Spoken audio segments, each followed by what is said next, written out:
The effects of brain drain. This massive brain drain, I would say labor mobility. Like a herd defect. All groups of different types of people are leaving.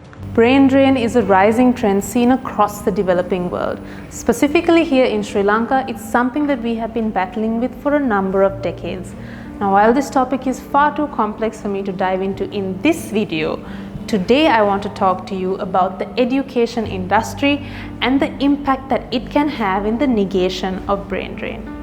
This video is a part of a larger campaign that I'm working on with my alma mater, the Edith Cowan University of Sri Lanka. Could perhaps reverse the trend of the youth of our country leaving and instead attract some of the best talent from around the world to our shores. There is a general sense of people wanting to leave in search of greener pastures.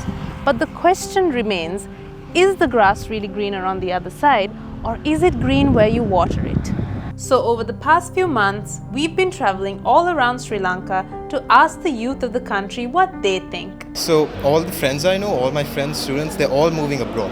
And any young person you ask here, they're all moving abroad. Right. Yeah, but with the economy and stuff, like it's a bit like hard. Like everyone is planning to go abroad, and lack of professions here is one of the main problems. So I think they are also helpless in a sense because they also go because they don't want to go, they have to find to build a better life. It depends on the government, so how they handle the things going on. 10 years ago, I too was a fresh high school graduate, and I had grown up my whole life being told that I should be making plans to leave as soon as I could because there was absolutely no future here in Sri Lanka.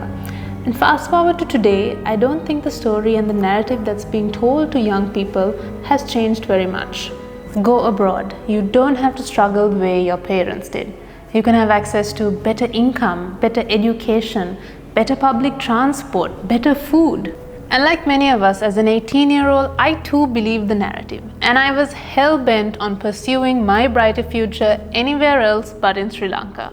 But fate would have it that all of my attempts to study and work abroad would be rejected. Now you can imagine how hopeless it felt at the time, when you believe that your brighter future is somewhere else other than where you are at right now, and that you cannot be granted access to it. It was at this point that I decided to pursue my education in Sri Lanka, but still with the hope of completing it in Australia. And in all my research, the program that was offered by Edith Cowan University in Sri Lanka was the one that stood out to me the most. From the numerous courses that were available here to the flexibility that ECU allowed me to work on my numerous side hustles, which were helping fund my journey through university, I was pleasantly surprised at how much I began to enjoy the process of studying in Sri Lanka. Not only was I able to capitalize on a number of opportunities that would only be available to me here in Sri Lanka, I was now getting access to the same education that I would have had I gone to Australia, but at a fraction of the cost, while also further strengthening and building on my network here in Sri Lanka. Because I had pursued a career in modeling from the time I was 16, I was able to continue building on this career while also pursuing my higher education. This led to me getting the opportunity to be featured on the cover of Vogue India and represent Sri Lanka, which was a milestone moment for my career, but also an opportunity that I would not have had access to and would have missed out on had I left the country. Little did I know that being in Sri Lanka would be the best advantage that I would have in building the life that I wanted for myself. It's just that I hadn't been exposed to the correct perspective to know this about myself yet. I was now getting exposed to the boundless opportunities and potential that was available here in Sri Lanka simply by shifting my focus to being solution-driven as opposed to being driven away by the problems. And that is something that's really important to understand, that if you choose to stay in Sri Lanka, there has to be a mindset shift. You have to be solution-driven. This beautiful island, although plagued with poor politics and governance, has so much to offer to those of us that are willing to make it work. From the abundant land that can grow anything your heart desires, to the amazing weather all year round, the relatively low cost of living, and not to mention the ability to solve problems that have already been solved in other parts of the world. And there's also the warmth, the hospitality, and the diversity of living in a multicultural society. All of this form a combination that are very rare to come by, and unfortunately this is only realized once we have left the island in search of greener pastures. Use the experiences and exposure there. So I plan to get a job there and use the experiences and exposure there, and hopefully come here and start my own thing. They are very talented and they can learn on their own. Those who failed A levels also, they have the ability and the talent. From there, they wanted to follow their degrees as they were working also. Yeah. So now they are. So now they're doing that. So they're going backwards. They first got the job and then now they're going to get the degree. Exactly. Otherwise, it's the best place to stay, I guess, Sri Lanka. Yeah. Other than moving abroad. Yeah. Because we don't know the country, we don't know the people there. Yeah. Especially this new building contains with a lot of facilities. Yeah. So Does it make you feel like studying? yeah, of course, like it's so relaxing and it feels like it's another universe actually. Yeah. With all my friends and the facilities, the labs, everything is superb. It's also like perfect as the Australian university. Universities like ECU choosing to set up campuses in Sri Lanka is a very good sign for the youth and their future. With access to high quality education, I am hopeful that more young Sri Lankans will choose to complete their education here and take this time to really explore this country with fresh eyes and fresh minds and change Sri Lanka for the better. Yet it doesn't end there.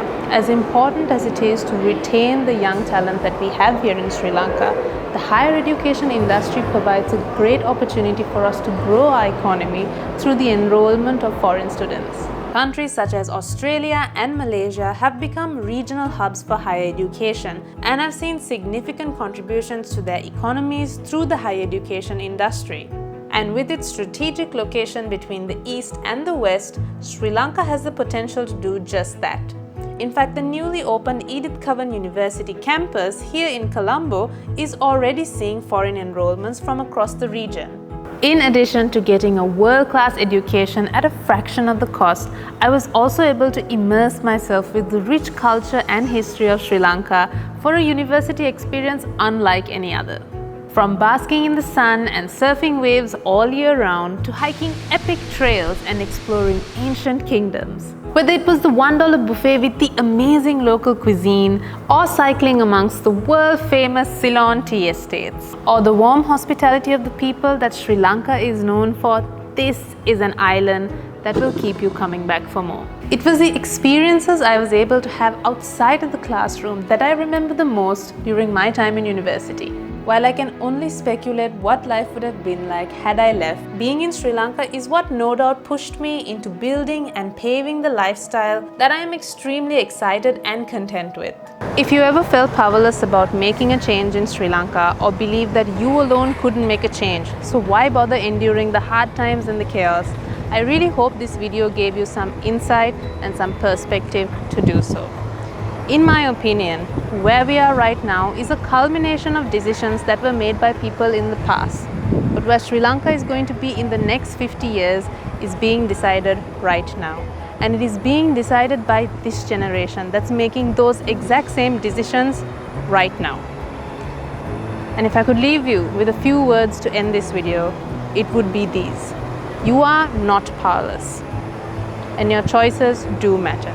Your presence absolutely matters, and the decisions that you make can and will make a difference. Thank you so much for watching, guys. I hope you enjoyed it, and this is it for this one. I will see you in the next one. Bye.